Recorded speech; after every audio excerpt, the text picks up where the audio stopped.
In the United States, segregation was prevalent throughout the North and the South. The main difference between the North and the South was the type of segregation. The segregation in the North was de facto. De facto means in fact, whether by right or not, meaning that the segregation occurred as a result of the habits of society, not law. The segregation in the South, contrastingly, was de jure, meaning by law. There were laws that restricted the rights of African Americans and other races in the South called Jim Crow laws. These laws prevented intermarriage, the integration of schools, the integration of public places, etc. In her novel, Harper Lee tries to explain the dangers of segregation. It is her goal to make sure her audience views all people equally. Even though you might not think of the northern United States as a place where segregation occurred, there are some examples. In the 1930s, federal housing agencies, even those under FDR's New Deal, deemed blacks unworthy of credit.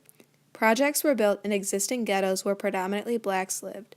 Public housing for whites were built in pre-existing white neighborhoods. In the mid-1930s, the government coaxed white families out of public housing with federally insured mortgages and loans from the FHA, allowing them to purchase suburban homes. Blacks were not given support from the government. If a black family could afford to buy a suburban home, the FHA would refuse to continue insuring mortgages, even to whites, because the neighborhoods were threatened by integration.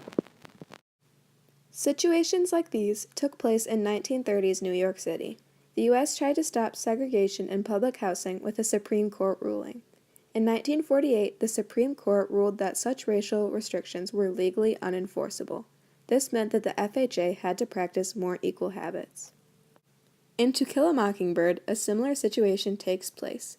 Most white people, with the exception of very poor ones like the Cunninghams, live well inside the city of Macomb. The Cunninghams live in front of the dump. The black residents of Macomb, however, live well behind the dump.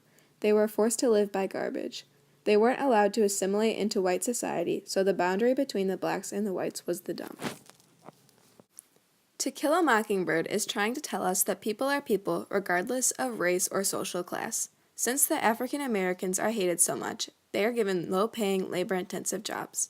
This set blacks apart from the whites economically. African Americans could not afford to live the same way whites could, so they were looked down upon. They were never given a chance. If all people looked at the world the way Jem, Scout, Atticus, and Miss Maudie did, the world would be a better place. In the South, during the 1930s, segregation was de jure or by law. African Americans were forced to live under extreme laws known as Jim Crow laws, which began in the 1870s and lasted until the 1960s. The Jim Crow laws were replications of the black codes which originated from the slave codes. Even though they were technically free men, they were still forced to live as if they were slaves. One example of the Jim Crow laws was intermarriage, which prohibited any white person to marry an African American. This was portrayed in To Kill a Mockingbird when Dolphus Raymond was introduced, and it explained how he was cut off from the town. When he married his African American wife, it was frowned upon even though there was not technically a law in Alabama at the time prohibiting it. This is an example of de facto segregation. Another example of this would be lynching. When African Americans were lynched, it was due to the white man taking the law into their own hands. During the 1930s, lynching was reserved for more serious crimes such as rape or murder, but almost exclusive to African American perpetrators. The most common crime to be punished by lynching was rape. More specifically, the rape of a white woman by a black man. People who lynched would justify their actions by claiming that they were doing it to protect the women and children of their communities by the dangerous black men. This is shown in the book when Walter Cunningham and other white men of the town traveled to the jail in efforts to take Tom Robinson and lynch him. Tom was accused of raping a white girl and hadn't gone to trial yet. These white men were truly taking the law into their own hands. African Americans were treated as if they were less than humans and didn't deserve the common courtesies that everyone else had. The book gives us insight that shows how there was no mercy for a man who was accused, even with no evidence of rape.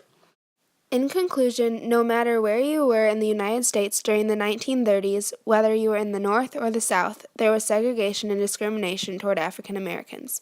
The North's segregation was less violent and more economic. The African Americans were poor, jobless, and for the most part living in less than ideal living conditions. They didn't have much of a chance when it came to creating a better life for themselves. The South took a more aggressive route and turned to violence. They would take the already extreme laws and push them to the limits by killing and beating African Americans. Their way of discrimination did not only affect the African Americans physically, but economically. The book To Kill a Mockingbird shows examples from both sides of the country, but takes place in the South. I think there's just one kind of folks, Scout Finch. If you just learn a single trick, Scout, you'll get along a lot better with all kinds of folks. You never really understand a person until you consider things from his point of view, until you climb inside of his skin and walk around in it. Atticus Finch. As you grow older, you'll see white men cheat black men every day of your life. But let me tell you something, and don't you forget it. Whenever a white man does that to a black man, no matter who he is, how rich he is, or how fine a family he comes from, he is trash. Atticus Finch.